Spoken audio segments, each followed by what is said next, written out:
नमस्कार दोस्तों, sunrise CSC YouTube channel पर आप सभी का स्वागत है। आज यानी कि 29 दिसंबर की 10 बड़ी अपडेट आपके सामने पेश हैं। ये अपडेट कर्मचारियों के लिए, गरीब लोगों के लिए और तैयारी करने वाले स्टूडेंट्स के लिए, सभी के लिए रहने वाली है। सबसे पहली बड़ी अपडेट हमारे सामने है। हरियाणा सरकार ने अस्थायी कर्मचारियों को जॉब सिक्योरिटी का लाभ देने के लिए कानून में किया संशोधन। अब कैलेंडर वर्ष 1 जनवरी के बजाय उस दिन से गिना जाएगा जिस दिन से कर्मचारियों की नियुक्ति होगी। मुख्यमंत्री नायब सिंह सैनी की अध्यक्षता में हुई मंत्रिमंडल की बैठक में कानून में संशोधन को दी मंजूरी। हरियाणा कौशल रोजगार निगम की पॉलिसी में संशोधन अटका। अब संशोधन से संविदा कर्मचारियों के लिए नौकरी सुरक्षा बेहतर ढंग से सुनिश्चित होगी। हरियाणा संविदा कर्मचारी सेवा की सुरक्षा अधिनियम 2024 के तहत नौकरी की सुरक्षा का लाभ उन संविदा कर्मचारियों को मिलेगा जो 15 अगस्त 2024 से पहले 5 साल की संविदा सेवा पूरी कर लेंगे। ब्रीफ में डिटेल पढ़ने के लिए इस पैराग्राफ को पूरा पढ़ें। MPHW पदों के सर्विस नियम संशोधित, 700 पदों पर होगी भर्ती। ये कर्मचारियों के लिए बड़ी अपडेट है। डिटेल में जो कैंडिडेट पढ़ना चाहे वो इसका स्क्रीनशॉट ले सकता है। अगली हमारी अपडेट है, हरियाणा सरकार ने सीईटी पॉलिसी में किया संशोधन। अब 10 गुना सीईटी पास उम्मीदवारों को किया जाएगा शॉर्टलिस्ट। हरियाणा मंत्रिमंडल ने संशोधन को दी मंजूरी। अब सीईटी पॉलिसी संशोधन नियम 2024 बने। शिक्षक पद, अग्निवीर, ग्रुप डी के कुछ पदों को सीईटी से छूट मिलेगी। ये जो आपकी सीईटी की पॉलिसी थी उसमें संशोधन हो चुका है। अब 10 गुना सीईटी कैंडिडेटों को, सीईटी पास उम्मीदवारों को किया जाएगा शॉर्टलिस्ट। हमारी अगली अपडेट है, हरियाणा के मुख्यमंत्री नायब सिंह सैनी ने किसानों से कहा ओलावृष्टि के नुकसान की जानकारी ई क्षतिपूर्ति पोर्टल पर दर्ज करें। उसके अलावा केंद्रीय सशस्त्र बलों और सीपीएफ के शहीदों के परिवारों के लिए 1 करोड़ रुपए अनुग्रह राशि मिलेगी। इसमें बढ़ोतरी करके 1 करोड़ कर दिया गया है, जो पहले 50 लाख थी। और दूसरा जो ई क्षतिपूर्ति पोर्टल बताया गया है, ये मेरी फसल मेरा ब्यौरा पर जिसने रजिस्ट्रेशन कर रखा है वही कैंडिडेट ई क्षतिपूर्ति पोर्टल पर रजिस्ट्रेशन कर सकता है। जिसने अभी तक मेरी फसल मेरा ब्यौरा पर रजिस्ट्रेशन नहीं किया है तो अभी भी पोर्टल खुला हुआ है, उस पर रजिस्ट्रेशन करने के बाद आप ई क्षतिपूर्ति पोर्टल पर शिकायत दर्ज कर पाएंगे, जिसके बाद आपका एरिया का वेरिफिकेशन होगा और आपके एरिया में जितना नुकसान हुआ है उसकी तर्ज पे आपको इसका बेनिफिट मिल जाएगा। हमारी अगली अपडेट है, मुख्यमंत्री परिवार समृद्धि योजना के क्रियान्वयन के लिए एसओपी को मिली मंजूरी। इसमें बताया गया है, यहाँ से आप यदि देखते हैं तो इसमें प्रति वर्ष पात्र परिवारों को 1000 रुपए दीनदयाल उपाध्याय अंत्योदय परिवार सुरक्षा योजना में हस्तांतरित किए जाएंगे। जिन परिवारों की सभी स्रोतों से आय 1.80 लाख रुपए प्रति वर्ष से कम या उसके बराबर हो और उनके पास परिवार पहचान पत्र हो, वो पात्र होंगे। मुख्यमंत्री परिवार समृद्धि योजना को 6 फरवरी 2020 को अधिसूचित किया गया था, जिसके उद्देश्य राज्य में समाज के आर्थिक रूप से कमजोर वर्ग के संबंधित पात्र परिवारों को जीवन दुर्घटना बीमा और पेंशन लाभ सहित वित्तीय सहायता और सामाजिक सुरक्षा प्रदान करना है। उन परिवारों को कवर करता है जिनकी वार्षिक आय 1 लाख रुपए यानी 1.80 लाख रुपए तक है या उससे कम है। उसके साथ साथ अगली अपडेट, जन्म प्रमाण पत्र में नाम ना हो तो 31 दिसंबर तक हो सकता है ऐड।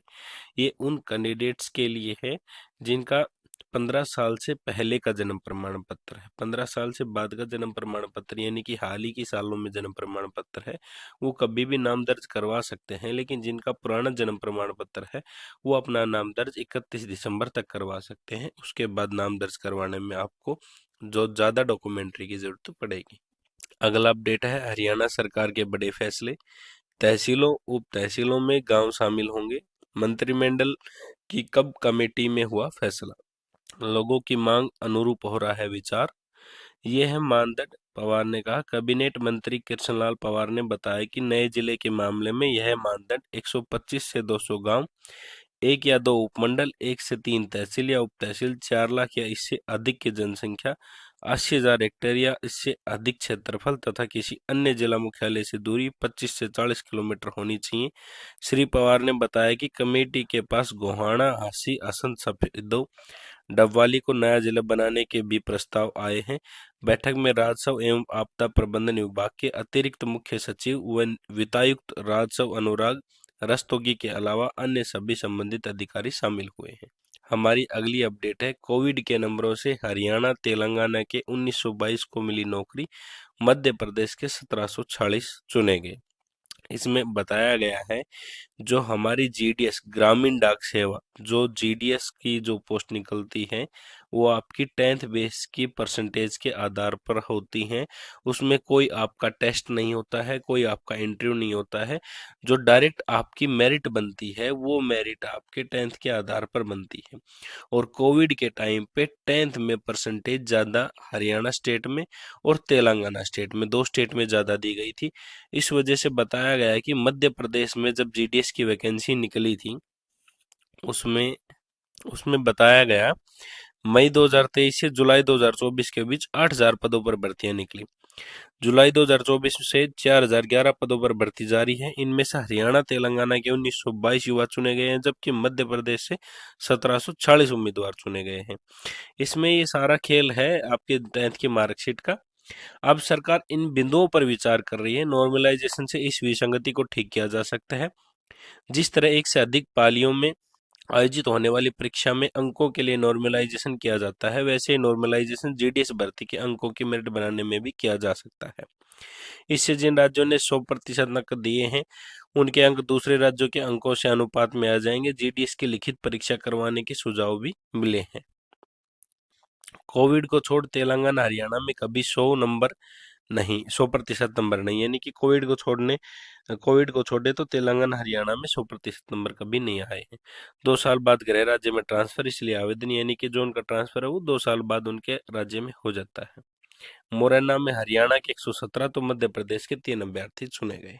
उसके बाद अगली अपडेट, इग्नू में 339 यूजी, पीजी और डिप्लोमा कोर्स जनवरी सेशन के एडमिशन शुरू, यानी कि इग्नू साल में 2 बार एडमिशन करवाती है, जिसमें जो आपका जनवरी का एडमिशन का जो जनवरी का सेशन है उसके एडमिशन शुरू हो चुके हैं।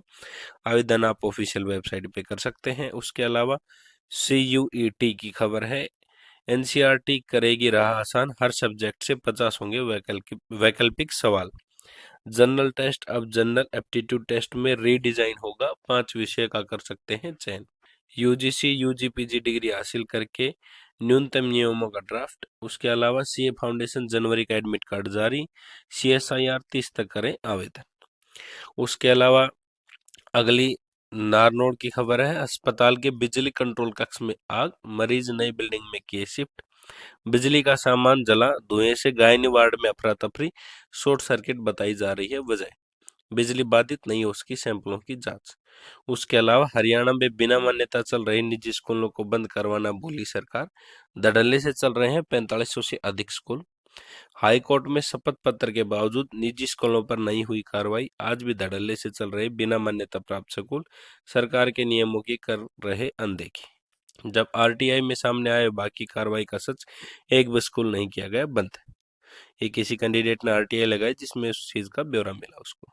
उसके अलावा अगली अपडेट हमारी, बागोद के युवक का 14 दिसंबर को हुआ था पोस्टमार्टम, पखवाड़े भर बाद भी नहीं हो पाया शव का अंतिम संस्कार, यानी कि अभी भी शव का अंतिम संस्कार नहीं हुआ है।